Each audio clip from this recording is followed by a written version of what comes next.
ہمارے پاس تو ایک ہی ولایت تھی، وہ ولایت علی تھی، یہ پتہ نہیں ولایت فقیہ کی نئی ولایت جو ہے وہ کیا نکال دی گئی ہے۔ یہ جو تقابل ایجاد کیا جا رہا ہے، یہ جان بوجھ کے کیا جا رہا ہے۔ تو فقیہ کے ساتھ مجتہد کے ساتھ ولایت کا لفظ لگا دیا تو یعنی گویا کہ ان کو ہم ائمہ کی صف میں نعوذ باللہ لا رہے ہیں یا ان کا مد مقابل سمجھ رہے ہیں، ایسا ہرگز نہیں ہے۔ ولایت کا جو لغوی معنی ہے وہ یعنی سرپرستی۔ رہبر شہید نے بڑا خوبصورت انداز میں بیان کیا کہ ہم امام زمانہ علیہ السلام کے آنے کے منتظر ہیں، تو گویا کہ تاریکی ہے، ہم سورج کے طلوع ہونے کے منتظر ہیں۔ تو فرمایا کہ بھئی ٹھیک ہے، تاریکی ہے، سورج نے بھی انشاءاللہ طلوع ہونا ہے، صبح ہونی ہے، تو آیا جب تک سورج طلوع نہیں ہوتا ہم موم بتی نہ جلائیں، ہم اپنا اگر بلب کوئی بنا کے آن کر سکتے ہیں تو وہ نہ کریں۔ ولی یہ فقیہ کی حکومت نہیں ہے، یہاں پر فقہ کی حکومت ہے، قانون کی حکومت ہے۔ ولی فقیہ جو ہے اس قانون کو نافذ کرتا ہے، آگے امام کے حکم کی حکومت ہے۔ اعوذ باللہ من الشیطان الرجیم، بسم اللہ الرحمن الرحیم، الحمدللہ رب العالمین۔ ناظرین، آپ کو معلوم ہے کہ ہم بہت ہی حساس دور سے گزر رہے ہیں کہ جس کے اندر حق و باطل آپس میں لڑ رہے ہیں، مد مقابل آئے ہوئے ہیں۔ کہ میری مراد جو ہے وہ یہ کہ ایران امریکہ اور اسرائیل کے مد مقابل حق کی جنگ لڑ رہا ہے، مظلوم ہو کر ظالم کے خلاف برسر پیکار ہے۔ جب سے یہ جنگ شروع ہوئی ہے بہت ساری چیزیں لوگوں کے ذہن میں اٹھ رہی ہیں سوالات کی صورت میں، بہت ساری چیزیں سیکھنا چاہتے ہیں۔ ان میں سے ایک جو چیز ہے وہ خود ایران کے اندر جو نافذ نظام ہے اس کے بارے میں جاننا چاہتے ہیں کہ وہ کون سا نظام ہے کہ جس نے اتنا مضبوط بنا دیا ایران کو، 47 سال کی پابندیاں لگنے کے باوجود تنہا کر دیا پوری دنیا میں، لیکن پھر بھی دو سپر پاور کے جس کے اوپر کوئی پاور تصور نہیں کر سکتا، تمام ممالک ڈرتے ہیں ان سے، لیکن ایران جو ہے وہ 60 روزہ جنگ کو ہو چکے ہیں یا ہونے والے ہیں، 2 ماہ کے عرصے میں ابھی تک دشمن کو ٹف ٹائم دیا ہوا ہے۔ وہ کون سی طاقت ہے، یہ سسٹم کیا ہے؟ لہٰذا ولایت فقیہ کا جو نظام ہے دوبارہ ابھر کر سامنے آیا ہے۔ ہم نے یہ ماحول دیکھا اور اس میں چاہا کہ ناظرین کی اس تشنگی کو جو ہے مٹایا جائے، نظام ولایت فقیہ کیا ہے اس کو سمجھایا جائے اور اس کے اوپر ایک سیر حاصل مختلف نشستوں کے اندر بیان کی جائے۔ کوشش ہماری یہ ہوگی کہ اس کو علمی بنیادوں پر لیکن سادہ انداز میں بیان کریں۔ میرے ساتھ موجود رہیں گے جناب مولانا صفدر علی صاحب۔ السلام علیکم ورحمۃ اللہ۔ وعلیکم السلام ورحمۃ اللہ وبرکاتہ۔ بہت شکریہ آغا صاحب، آپ نے وقت نکالا۔ ایک اہم موضوع پر ہم گفتگو کرنے جا رہے ہیں۔ خوب جیسے میں نے مقدمے میں بیان بھی کیا کہ ہم بہت ہی ایک حساس دور سے گزر رہے ہیں اور اس میں ابھی نظام ولایت فقیہ کیا ہے، اس کی ماہیت کیا ہے، حقیقت کیا ہے، نظریہ کیا ہے، اس کو جاننے کی بہت ہی تشنگی موجود ہے۔ چاہے وہ شیعہ ہو، چاہے وہ سنی ہو، چاہے وہ مسیحی ہو، چاہے وہ یہودی ہو، ہر کوئی اس کو سیکھنا چاہتا ہے، جاننا چاہتا ہے۔ تو آج آپ سے بھی اسی سوال سے آغاز کرتے ہیں، خوب یہ ولایت فقیہ ہے کیا؟ جی، بسم اللہ الرحمن الرحیم، اللہم صلی علی محمد وآل محمد۔ ولایت فقیہ جو کہ اسلامی نظام حکومت کی موجودہ دور میں ایک عملی شکل ہے، اس کو اگر سادہ انداز میں بیان کرنا چاہیں تو اسلامی نقطہ نظر سے چونکہ انسان اللہ کی مخلوق ہے، اللہ نے عدم سے پوری کائنات کو خلق کیا اور ان میں سے ایک اہم ترین مخلوق بلکہ اشرف مخلوق انسان ہے۔ تو یہ انسان چونکہ اللہ کی مخلوق ہے اور کسی بھی مخلوق کے تمام حقوق اس خالق کو حاصل ہوتے ہیں، تو اللہ تعالیٰ چونکہ بنانے والا ہے لہٰذا وہ ہمارا مالک بھی ہے۔ ہمارے اوپر تمام حقوق وہ ہم سے پہلے اللہ کو حاصل ہیں. آگے ہمیں حق وہی ملے گا جو اللہ تعالی ہمیں عطا فرمائیں گے. تو اللہ تعالیٰ نے حق حاکمیت کے لحاظ سے،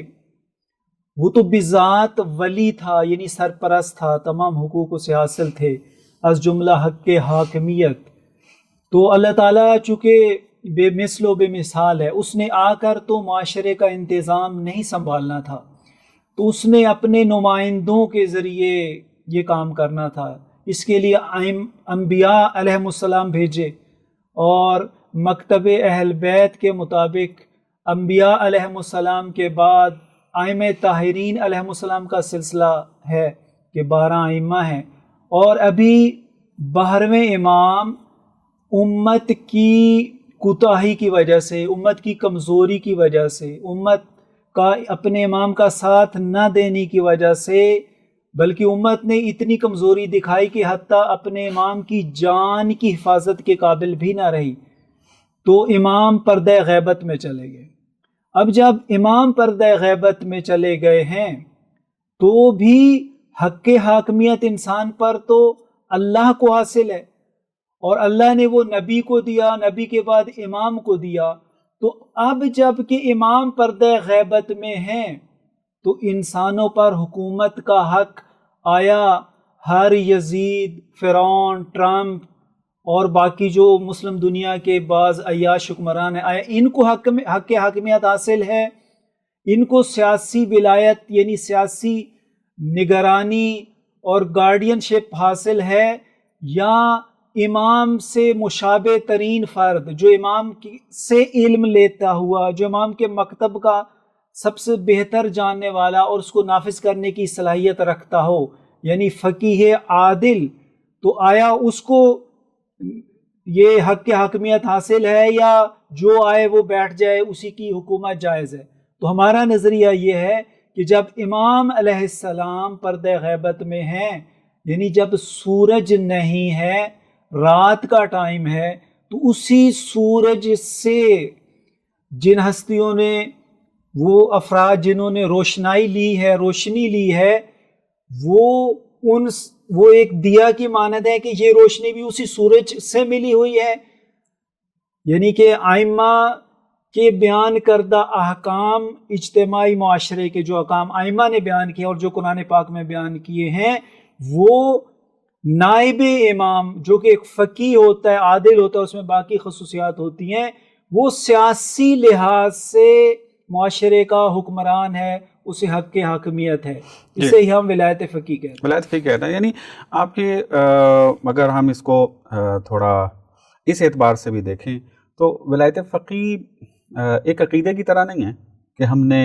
جس طرح خدا کو ایک مانا ہے،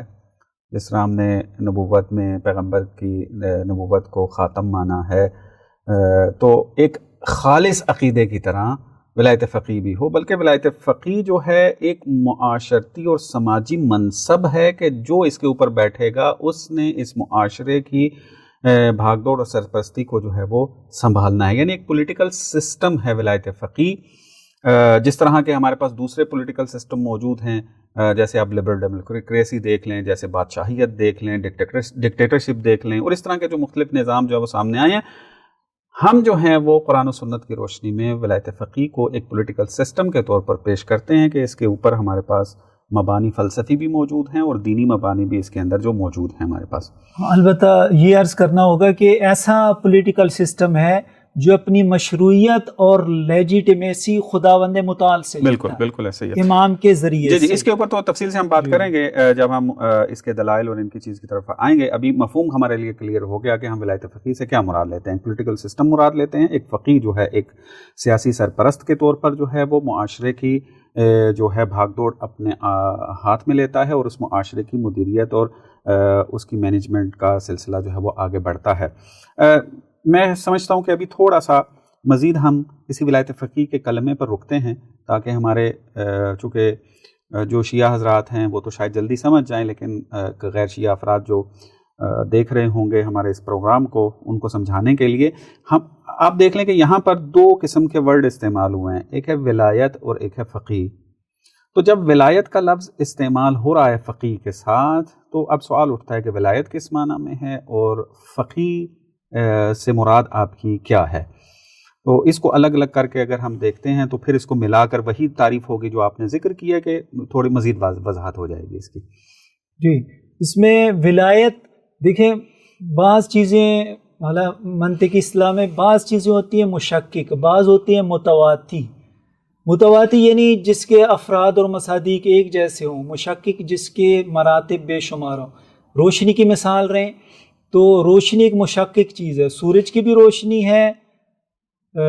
چاند کی بھی روشنی ہے، 1000 واٹ بلب کی روشنی ہے اور 0 واٹ بلب کی بھی روشنی ہے جو بہت کم. اسی طرح ایک چھوٹی سی موم بتی کی بھی روشنی ہے. تو ولایت سن کے ممکن ہے ہمارے پاس جو ہیں مولائی حضرات وہ سمجھیں کہ ولی فقی، تو فقی کے ساتھ مجتہد کے ساتھ ولایت کا لفظ لگا دیا تو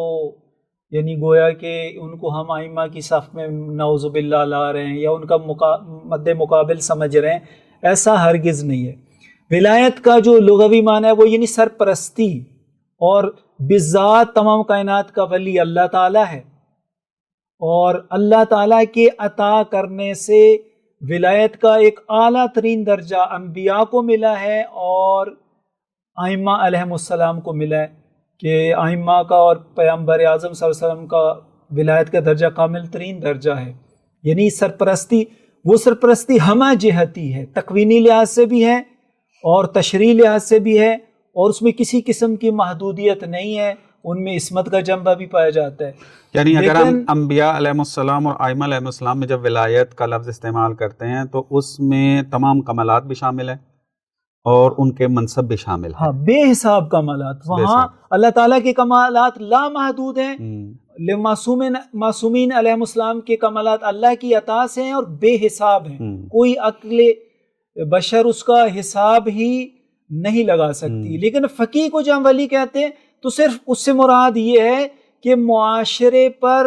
حکومت کرنے کا حق، یعنی اس دور میں ائمہ کی تعلیمات سے ہی روشنی لیتے ہوئے، آگاہی لیتے ہوئے انہی ائمہ کے احکام کو، قرآن کے احکام کو آج کے دور کے مطابق معاشرے کی سرپرستی کرنا، معاشرے کو چلانا،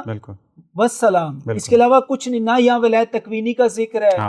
نہ یہاں اس طرح کے اعلیٰ ترین کمالات کا ذکر ہے جس میں عصمت شامل ہے، جس میں علم غیب شامل ہے، جس میں ہاں جی جس طرح سادہ سا اس کی ایک سادہ سی اگر ہم یوں کہیں کہ ائمہ علیہ السلام اپنے دور میں جب کسی غیر معصوم کو، مثلا مالک اشتر کو مصر کا گورنر بنا کے بھیجا، یا عثمان ابن حنیف کو بصرہ کا گورنر بنا کے بھیجا، تو آیا وہ بصرہ کے حکمران تھے یا نہیں؟ عثمان ابن حنیف انہیں حق حکومت تھا یا نہیں؟ جو وہاں کے مومنین تھے، جو مسلمین تھے اس دور کے، آیا ان پر مالک اشتر اور جناب عثمان ابن حنیف کی جنہیں مولا علی علیہ السلام نے نافذ کیا ہے بطور کوفہ کا گورنر یا بصرہ کا گورنر یا مصر کا گورنر، آیا ان لوگوں پر ان کی اطاعت ضروری ہے یا نہیں؟ وہ ان کے سرپرست ہیں یا نہیں؟ تو جس طرح وہ غیر معصوم تھے، ایک خاص علاقہ کے لیے امام نے ان کو نافذ کیا تھا، اسی طرح سے ائمہ نے بطور نیابت عامہ کے وہ فقیہ کی جس میں صلاحیت ہے اس دور کے لیے اس کو سرپرست بنایا، معاشرے کے سیاسی سرپرست. بالکل. یعنی خلاصہ اگر آپ کی بات کا کیا جائے تو یہ بات واضح اور روشن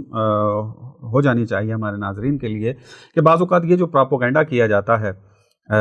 ایک جاہل طبقے کی طرف سے اور مختلف ویڈیوز کی صورت میں، تحریروں کی شکل میں، وہ یہ کرتے ہیں کہ ہمارے پاس تو ایک ہی ولایت تھی اور ولایت علی تھی، یہ پتہ نہیں ولایت فقیہ کی نئی ولایت جو ہے وہ کیا نکال دی گئی ہے. یہ جو تقابل ایجاد کیا جا رہا ہے یہ جان بوجھ کے کیا جا رہا ہے. ورنہ اگر انسان تھوڑا سا بھی مطالعہ رکھتا ہو، تھوڑا سا بھی اگر نظام کو سمجھتا ہو، کتابوں کو پڑھا ہوا ہو، تو اس کے وہم و گمان میں بھی یہ تقابل نہیں آئے گا کہ ولایت فقیہ جو ہے وہ ولایت علی کے مقابلے میں، اور پھر یہ نعرہ لگایا جائے ہم تو ولایت علی والے ہیں، ولایت فقیہ والے نہیں ہیں. نا، یہ جہالت سے لوگوں کو ان کی جہالت سے استفادہ کیا جا رہا ہے اور گمراہ کیا جا رہا ہے. اب بات واضح ہو گئی ہے، ہمارے ولایت علی میں ولایت سے مراد ولایت تکوینی ہے، باطنی کمالات ہیں، جس میں عصمت شامل ہے، جس میں علم غیب شامل ہے، جس میں علم لدنی شامل ہے، سب چیزیں، سب کمالات ہیں، اور اس کے اندر باقی سیاسی امور کے اندر جو ولایت حاصل ہے وہ بھی ائمہ کو شامل ہے، یعنی تمام کمالات کا مجموعہ وہ اس ولایت علی کے اندر ولایت عامہ میں پوشیدہ ہے۔ لیکن جب ہم فقیہ کی بات کر رہے ہوتے ہیں، ولایت فقیہ، تو تمام فقہا نے اپنی کتابوں کے اندر اس بات کا تذکرہ کیا ہے، ایک بندہ، ایک فقیہ آپ نہیں نکال کر لا سکتے کہ جو یہ کہہ رہا ہو کہ ولایت فقیہ میں مراد جو ہے وہ ولایت باطنی ہے، ولایت تکوینی ہے، یعنی فقیہ جو ہے وہ ولایت تکوینی بھی رکھتا ہوگا، علم غیب بھی رکھتا ہوگا، عصمت بھی رکھتا ہوگا، اس طرح کا کسی قسم کا کوئی دعویٰ نہیں ہے۔ حتیٰ آگے چل کے جب ہماری بات ہوگی تو اس میں جب ہم دلیل کے اوپر آئیں گے تو اس کے اندر یہ مینشن کیا جاتا ہے کہ غیر معصوم کا غیبت کے زمانے میں معصوم کی احادیث کی روشنی میں جو ہے معاشرے کی باغ ڈور کو اور سرپرستی کو سنبھالنا ہے۔ بس ایک یہ پروپیگنڈا جو ہے میرے خیال میں واضح ہو جانا چاہیے۔ میرے خیال میں ابھی گمراہی، یعنی لوگوں کو چاہیے کہ جو اس طرح کا گمراہ کن پروپیگنڈا کر رہے ہیں، ان مطالب کی روشنی میں ان کے لیے مطلب واضح ہو جانا چاہیے۔ بلکہ برعکس، یعنی جو ولایت فقیہ کا انکار کرے، جس کو سید اللہ ولایت فقیہ کی معلوم ہو اور پھر انکار کرے، وہ امام علیہ السلام کی اور باقی ائمہ کی ولایت کا انکار کر رہے ہیں۔ جس طرح جو لوگ رسول خدا صلی اللہ علیہ وسلم کی ولایت کو مانا، امام علی علیہ السلام کی ولایت کو نہیں مانا، تو وہ خالی امام علی کی ولایت کا انکار نہیں ہے، رسول اللہ کی ولایت کا انکار ہے، چونکہ رسول اللہ کی طرف سے یا بلکہ اللہ کی ولایت کا انکار ہے، چونکہ اللہ نے امام علیہ السلام کو امام بنایا، رسول اللہ نے اس کا اعلان فرمایا، تو وہاں پہ امام علی علیہ السلام کی ولایت کا انکار وہ دراصل اللہ کی ولایت کا انکار ہے، رسول اللہ کی ولایت کا انکار ہے۔ اسی طرح جس کے لیے ولایت فقیہ کی ادلہ جو سٹڈی کرے اور اس کے لیے ثابت ہو جائیں، وہ انکار کرے، وہ دراصل امام کی ولایت کا انکار کر رہا ہے، چونکہ یہ چھوٹی سی ولایت، یعنی معاشرے پر حکومت کرنے کی سطح کی ولایت، معاشرے کی سرپرستی کی ولایت جو امام نے دی ہے، اب جب امام سے ملی ہے، جس کی عقلی ادلہ بھی موجود ہے اور نقلی ادلہ بھی موجود ہیں، تو اس کا انکار دراصل امام کی ولایت کا انکار ہے۔ میں آپ کی اس بات کو وضاحت مزید تھوڑی سی کر دیتا ہوں تاکہ اس سے بھی کوئی غلط مطلب جو ہے وہ نہ نکالے۔ دیکھیں، یہ بات آپ نے قید بہت اچھی خوبصورت لگائی ہے کہ ہماری مراد کیا ہے یہاں پر، یعنی جس کے لیے ولایت فقیہ ثابت ہو گئی ہو، یعنی اس نے روایات کو دیکھا، اس نے عقل کی دلیل کو دیکھا، ولایت فقیہ جو ثابت ہو رہی ہے اور امام ہی کی طرف سے دی گئی ہے، یہ ولایت نیابت عامہ ہے یہ، لیکن پھر بھی وہ کہتا ہے میں نے نہیں ماننا۔ وہ اب چاہے وہ دشمن کے پروپیگنڈے کی وجہ سے یا خود وہ ایک ایجنٹ کے طور پہ یہ کام کر رہا ہے، جو بھی جس طریقے سے بھی ہے، تو ظاہر سی بات ہے اب اس کے ثابت شدہ چیز کا انکار کرنا تو معصومین کا انکار ہے۔ آپ نے جو پہلے مثال دی تھی اسی کے ساتھ اگر اس کو جوڑیں کہ اگر مولا علی علیہ السلام جو ہے وہ مالک اشتر کو بھیجتے ہیں مصر کے اندر، درست ہے، اور مصر کے جو افراد ہے، باشندے ہیں، ان کے لیے اب ان کی اطاعت جو ہے وہ ضروری ہو گئی ہے، چونکہ مولا علی علیہ السلام نے مصر کے اندر ان کو اپنا نمائندہ بنا کر بھیجا ہے۔ اب ایک بندے کے لیے ثابت ہو گیا کہ مالک اشتر جو ہے وہ کیا تھے، مولا علی کے بھیجے ہوئے تھے، اور اب وہ اس کا انکاری ہو جاتا ہے، کہتا ہے میں اس کی بات نہیں مانتا، تو اب وہ مالک اشتر کا انکار نہیں کر رہا ہے بلکہ وہ امام علی علیہ السلام کے جو ہے اس کے فرمان کا جو ہے وہ انکار کر رہا ہے۔ تو اب فقہا، درست ہے کہ نام لے لے کر مشخص نہیں کیا گیا، نیابت عامہ ہے یہ، لیکن صفات بیان کر دی گئی ہیں کہ اس کے اوپر پھر ہم بعد میں بھی بات احادیث کے اوپر جب بات آئے گی اس میں ہم بات کریں گے کہ فقیہ جو ولایت اگر اس کے پاس موجود ہے، جو بھی جامع شرائط جسے ہم کہتے ہیں کہ وہ عادل بھی ہے، تقوی بھی رکھتا ہے اور اجتہاد بھی رکھتا ہے، مجتہد ہے، دین شناس ہے، ماہر ہے، بصیرت ہے، شجاع ہے، تمام صفات اس کے اندر اگر جمع ہیں اور وہ منصب ولایت فقیہ یعنی ولایت کے اوپر آ جاتا ہے، تو اب یہ اس حدیث کے مصداق بن جاتا ہے، اور اب اس کا انکار اگر کوئی کر رہا ہے ثابت ہونے کے بعد، ہاں اختلافی مسئلہ ہے علماء کے درمیان کہ وہ الگ بحث ہے، ہاں اگر دلائل نہ سمجھ آنے کی وجہ سے یا دلائل کے اندر خامیوں کی وجہ سے مثلا اگر اس کی طرف نہیں آ رہے ہیں، تو یہ اختلاف جو ہے مذموم نہیں ہے، اس کی بات نہیں ہو رہی ہے۔ ایسے بندے کی جو جان بوجھ کر مخالفت کر رہا ہے، ثابت ہو جانے کے بعد اس کے بعد یہ بات ہو رہی ہے. تو بہرحال یہ مطلب جو ہے وہ واضح ہو گیا ہمارے لیے. ناظرین تقریباً ابھی کوئی نقطہ اضافہ کریں گے؟ جی میں آپ کی اجازت سے ایک چھوٹی سی تمثیل بیان کرنا چاہتا ہوں کہ ولایت فقیہ اور ائمہ کی ولایت کو اگر مثال سے بیان کریں تو اس کو یوں سمجھ لیں کہ جیسے ایک کوئی کسی علاقے کا بہت بڑا رئیس ہو، اس کے بہت سے غلام ہوں اور اس کے بہت سے کاروبار مثلا فیکٹریاں ہوں، زمینیں ہوں، اور وہ صاحب مکتب انسان ہو، صاحب فکر انسان ہو. وہ اپنے امور، وہ فیکٹری چلانا ہے، کاشتکاری کرنا ہے، وہ جتنے کام کرتا ہے خاص اصولوں کے تحت انجام دیتا ہو، اور جو مال و دولت اس کو حاصل ہوتی ہے وہ بھی خاص اصولوں کے تحت تقسیم کرتا ہو، اور اس کے بہت سے نوکر موجود ہیں، اس کے بہت سے غلام موجود ہیں. اب مثلا کسی لمبے سفر پر وہ 1 سال کے لیے کسی اور ملک چلا جائے، اور فرض کریں کہ مثلا ابھی ٹیلی فون اور اس طرح کا زمانہ بھی نہیں ہے، تو آپ اس کے کہنے پہ یا عقلی دلیل کے تحت آپ کہیں کہ اب پیچھے سے خود مالک تو چلا گیا ہے، تمام غلام ہیں، پیچھے جتنے افراد موجود ہیں سب اس کے غلام ہیں، تو آپ عقل کی دلیل کے تحت یہ خود مالک معین کر کے جائے اور شرائط بیان کر کے جائے کہ میری فکر سے میرے غلاموں میں سے جو غلام سب سے زیادہ آگاہ ہے اور باقیوں میں سے سب سے زیادہ قابل اعتماد ہے، مدیر اور مدبر ہے، وہ شخص باقی غلاموں کی اور میرے کاروبار کی سرپرستی کرے گا. یہ شخص غلام ہے، اپنے آقا کی نسبت یہ بھی غلام ہے، باقی غلاموں کی طرح ہے، لیکن چونکہ اس کا علم زیادہ ہے، اس میں مدیریت کا پہلو ہے، یہ اپنے آقا کے کاروبار چلانے کے انداز سے واقف ہے، تو اس کو باقی غلاموں کا سرپرست لگایا جاتا ہے اور باقی غلاموں کے لیے واجب قرار دیا جاتا ہے، ضروری قرار دیا جاتا ہے کہ یہ جو فیصلہ کرے اس کو مانے. تو یہ اس کا ہرگز مطلب نہیں ہے کہ یہ اپنے آقا کے برابر ہو گیا، نہیں، آقا ہے، یہ غلام ہے، باقی غلاموں پر اس کو آقا کی طرف سے ایک طرح کی سرپرستی حاصل ہوئی ہے اور یہ آقا کی عطا سے ہے. بالکل. تو ولی فقیہ ائمہ کے مقابلے میں اگر ان سے اصلاً قابل مقایسہ نہیں ہے، وجودی مقامات کے لحاظ سے کوئی مقایسہ ہی نہیں ہے، اصلاً کوئی مقابلہ ہی نہیں، کوئی مقابلہ کرے تو وہ بے وقوف ہے، احمق ہے، اس صف میں ہے ہی نہیں ہے، اس صف میں ہے ہی نہیں. وہ اللہ کے عطا سے بے حساب کمالات کے مالک ہیں، لیکن فرق یہ ہے کہ ہم سب ائمہ کے غلام ہیں. ہمارا نظریہ جو ہے ائمہ ہم سب کے آقا ہیں. اب عصر غیبت میں ہم سب غلاموں میں سے جو ائمہ کی احادیث، ائمہ کے بیان کردہ احکام اور اللہ کی کتاب کا زیادہ بہتر آشنا ہے اور اس کو نافذ کرنے کی زیادہ صلاحیت رکھتا ہے،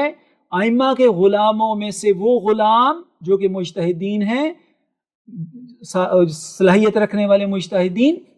تو ایسے مجتہد کو باقی عوام پر کہ جو ہم بھی ائمہ کے غلام ہیں ایک طرح کی سرپرستی حاصل. وہ ائمہ نے خود اس کے بات کو بیان کیا حدیثوں کے اندر. میں ایک شفتہ رفتہ خلاصے سے ایک تعریف جو ہے وہ بیان کروں ولایت فقیہ کی، اور اس بحث کو ہم پھر آگے بڑھاتے ہیں. جیسے ہم یوں کہہ سکتے ہیں ولایت فقیہ یعنی کیا؟ معصوم امام کی غیبت کے زمانے میں اسلامی معاشرے کی قیادت، سرپرستی اور نظام حکومت کو چلانے کی ذمہ داری ایک ایسے دین شناس فقیہ کے سپرد ہونا کہ جو علم دین میں ماہر ہونے کے ساتھ ساتھ عادل، پرہیزگار اور زمانے کے سیاسی و سماجی حالات سے مکمل باخبر ہو، یعنی بابصیرت ہو، عالم بے زمانہ ہی ہو، شجاع ہو. اگر یہ چیزیں پائی جاتی ہیں تو یہ سرپرستی جو ہے وہ فقیہ کو حاصل ہے. یہ اصل معنی ہے ولایت فقیہ کا، کہ جو یہ پولیٹیکل سسٹم ہے، ایک اسلامی حکومت کا ماڈل ہے کہ جو مکتب تشیع نے روایات اہل بیت کی روشنی میں پیش کیا ہے، اور ایران کے اندر اس کا ایک عملی نمونہ جو ہے وہ ہمیں نظر آ رہا ہے، اور پھر اس کے آگے افادیت اور کارکردگی بھی پائی جاتی ہے۔ ہماری بحث ابھی معنی جو ولایت فقیہ کا ہے وہ تو واضح ہو گیا میرے خیال میں، اور ابھی کومنٹس کی صورت میں اگر کوئی سوالات ہمارے پاس آتے ہیں تو پھر ہم دوبارہ اگلی پوڈ کاسٹ میں جو ہے وہ اس کو مینشن کر کے جواب دے دیں گے۔ اگلی بحث میں داخل ہوتے ہیں۔ میرے خیال میں ابھی تھوڑا سا ہم منظم طریقے سے اس کی دلیل میں داخل ہوتے ہیں، لیکن اب اس کو ذرا تھوڑا سا ہم منظم کرتے ہیں کہ ولایت فقیہ یہ جو نظام پیش کیا جا رہا ہے کہ معصوم کی غیبت میں فقیہ کو حق حاکمیت حاصل ہے، اس کے اوپر دلیل عقلی جو بیان کی جاتی ہے اس کو آپ ذرا بیان کریں، پھر اس کے اوپر تبصرہ کرتے ہیں۔ جی، عقلی دلیل جو ہے ولایت فقیہ کی بڑی سادہ سی دلیل ہے، بلکہ کئی طرح سے دلیل قائم کی جا سکتی ہے۔ ایک اس انداز میں اس کا خلاصہ کہ ہم جانتے ہیں کہ اللہ تعالیٰ نے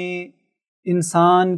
کے تکامل کے لیے اس پر احکام فرض کیے ہیں۔ یہ احکام انفرادی زندگی میں بھی ہیں اور اجتماعی زندگی میں بھی ہیں، یعنی معاشرے کے احکام بھی ہیں، سیاست کیسے کرنی ہے،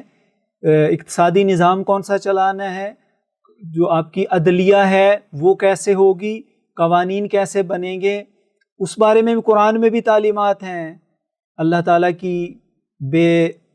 ریب کتاب میں،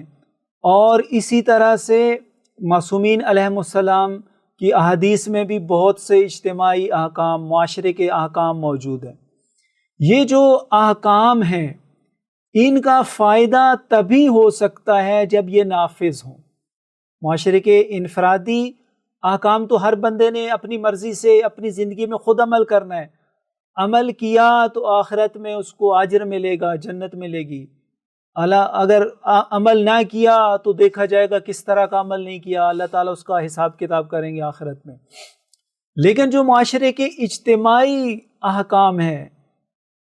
اور اجتماعی تعلیمات ہیں اللہ کی نازل کردہ، کہ اللہ تعالیٰ حتماً ان کو نافذ ہوتا دیکھنا چاہتا ہے، اور قرآن پاک میں بھی فرمایا ہے کہ جو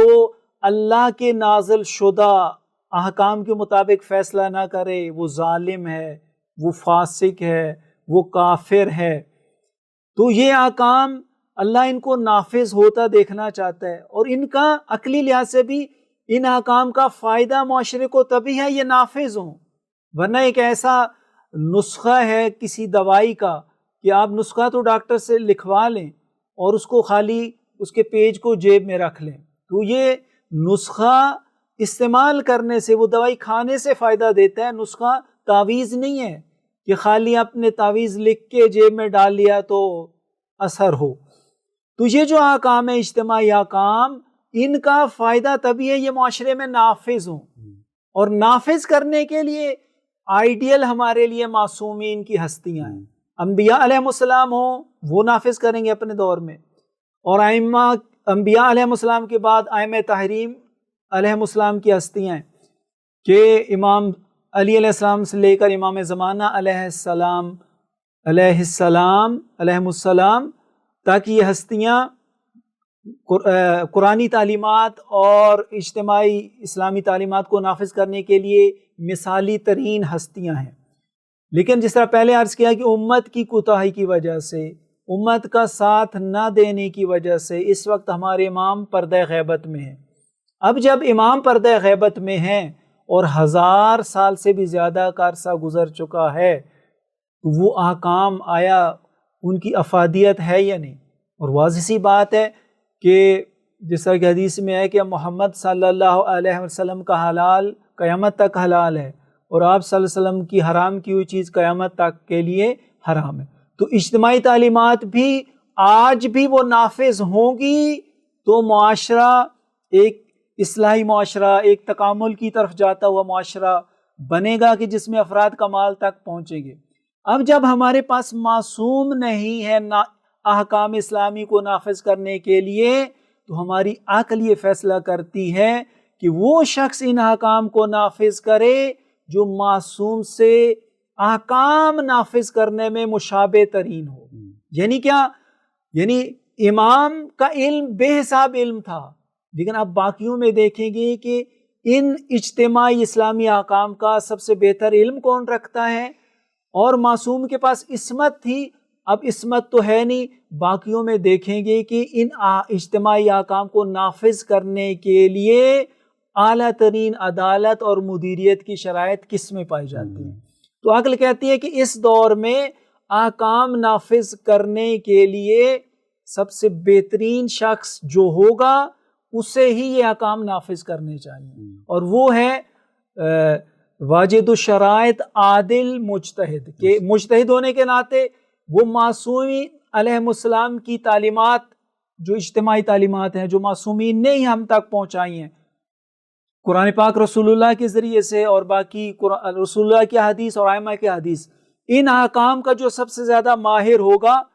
نہ صرف کہ حکم کا ماہر ہو بلکہ نافذ کرنے میں بھی ماہر ہو، یعنی معاشرے کے اندر اس کے موضوع کی صحیح تشخیص دیکھ سکے کہ کون سا حکم کہاں لگتا ہے، کہاں صلح ہونی چاہیے ائمہ کی تعلیمات کی روشنی میں، کہاں ائمہ کی تعلیمات کی روشنی میں جنگ ہونی چاہیے۔ تو عقل کہتی ہے کہ جو شخص اس میں سب سے زیادہ قابلیت رکھتا ہو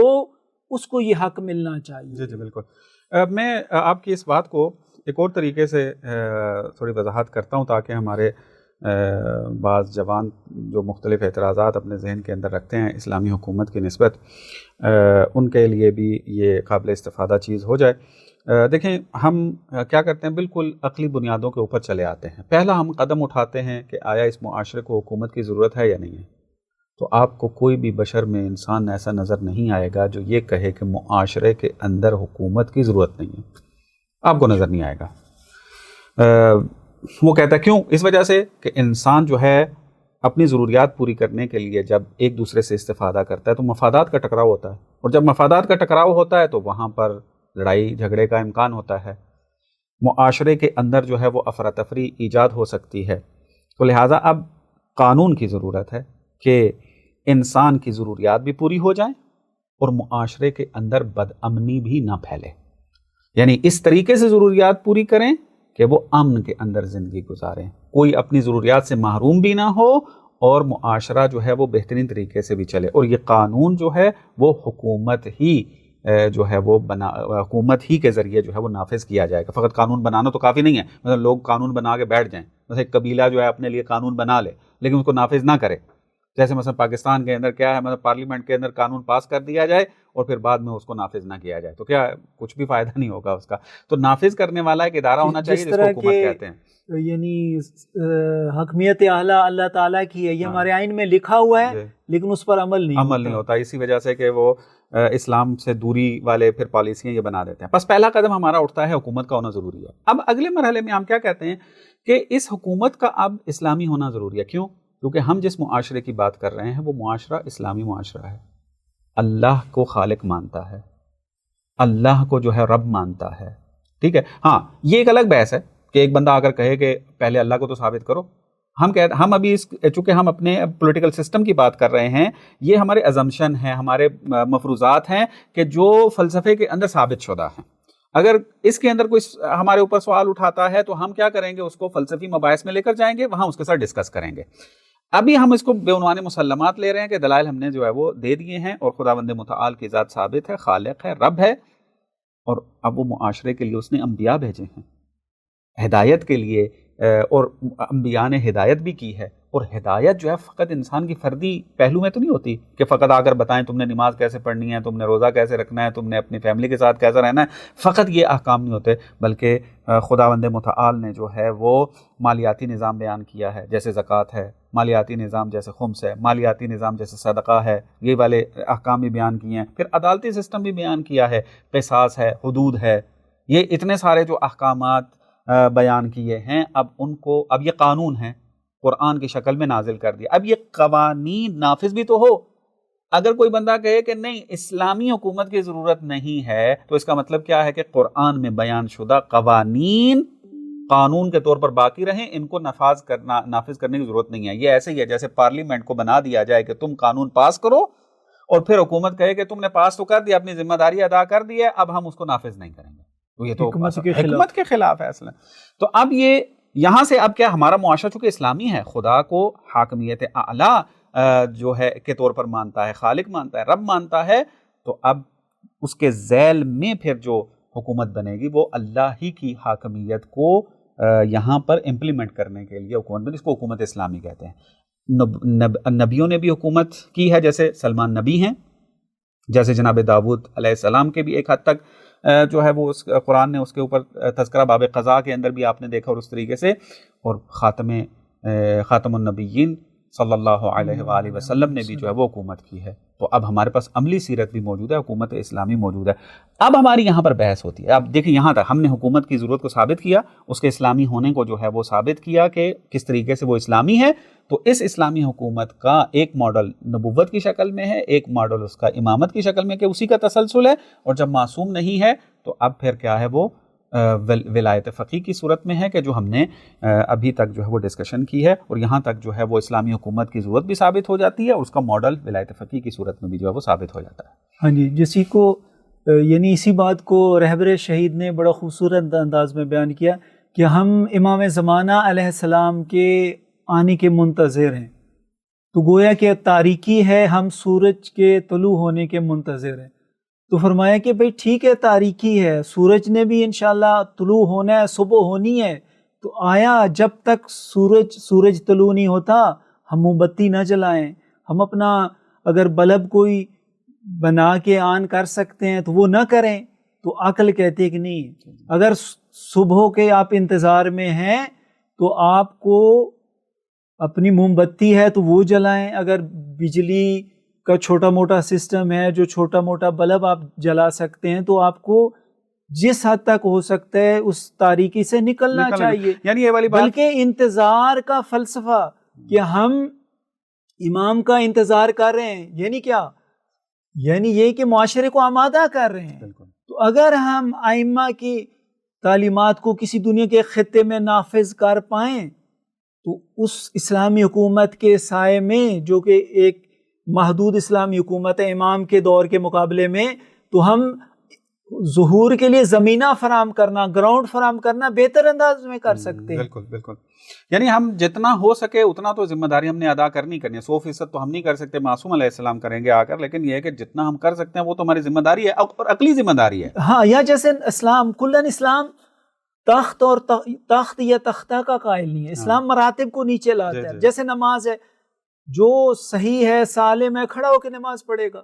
کھڑا نہیں ہو سکتا تو بیٹھ کے پڑھے گا، بیٹھ نہیں سکتا تو لیٹ کے نماز پڑھے گا، یہ نہیں کہ نماز ہی چھوڑ دو۔